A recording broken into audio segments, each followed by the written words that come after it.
This is what a new trach looks like in the box. See how it says the size 8 DCT. So when I open it, it has everything in the package. It has the trach, it has the inner cannula, it has the obturator, which is another piece. The other piece like that. This clear white piece is called the obturator. So when I'm going to first put a trach in a patient, so let's say I'm going to put the trach in this patient, everything is in plastic. And it must remain sterile because it's going inside the patient. So I'm going to just take my pilot balloon out and I'm going to check my cuff. So I'm checking my cuff to make sure I feel no leaks. There's no leaks.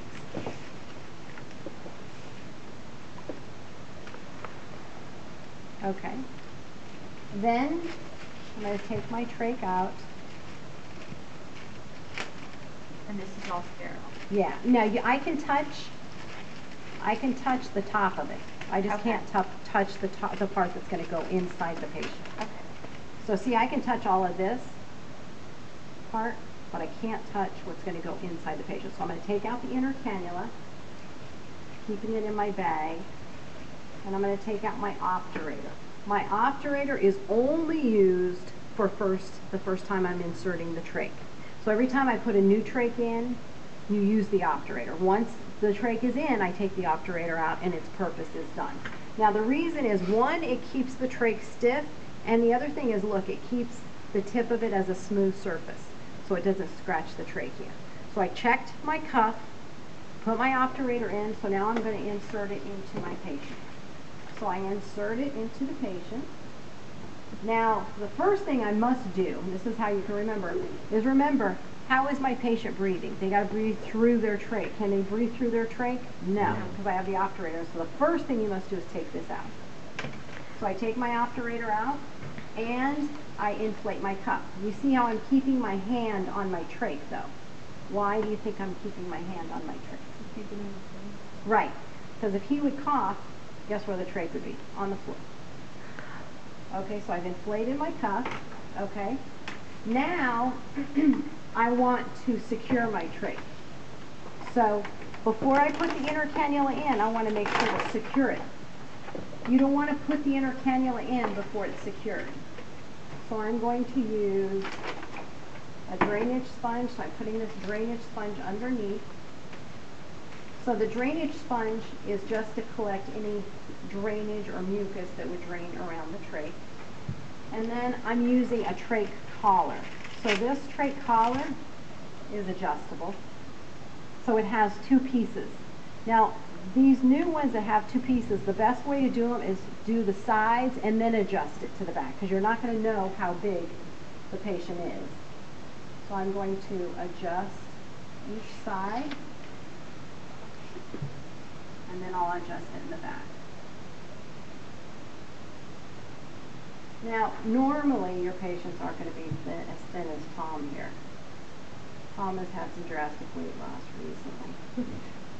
Really drastic. So normally it won't be as big, but see, you're going to adjust it. Now I've gotten the trach tie secured, and I want to make sure I can fit 2 fingers inside the trach, but no more.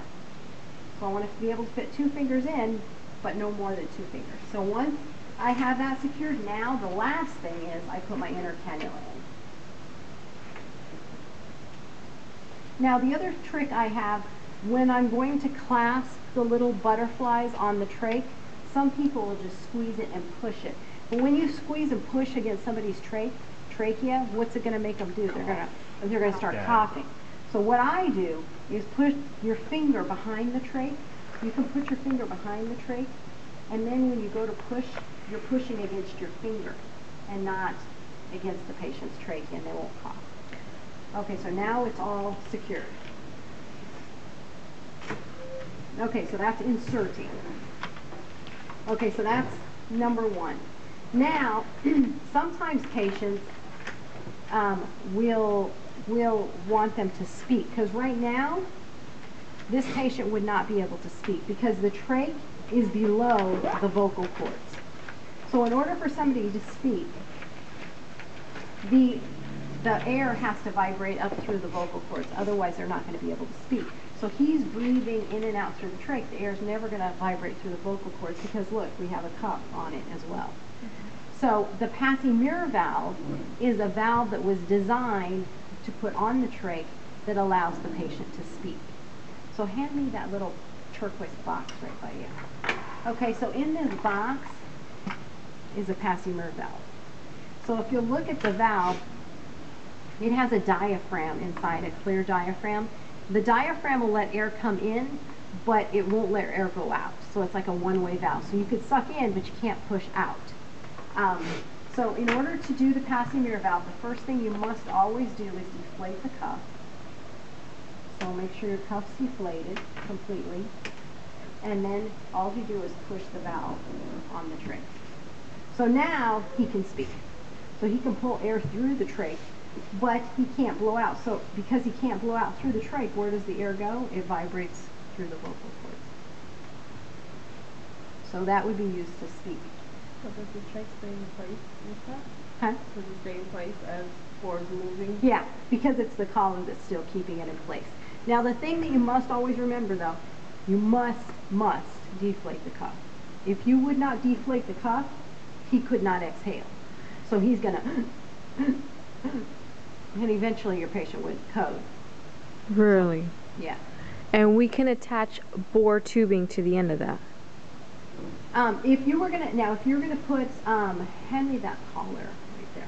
If you're gonna put somebody on oxygen that's on a trach, you're gonna put them on a trach collar. You wouldn't attach the tubing right to it. You just attach the collar and then the large bore tubing to the collar. So this person's just breathing ambient air. Or whatever oxygen aerosol you have set up. You know the aerosol, the green aerosol right there? Yeah, but With what the- I'm trying to say is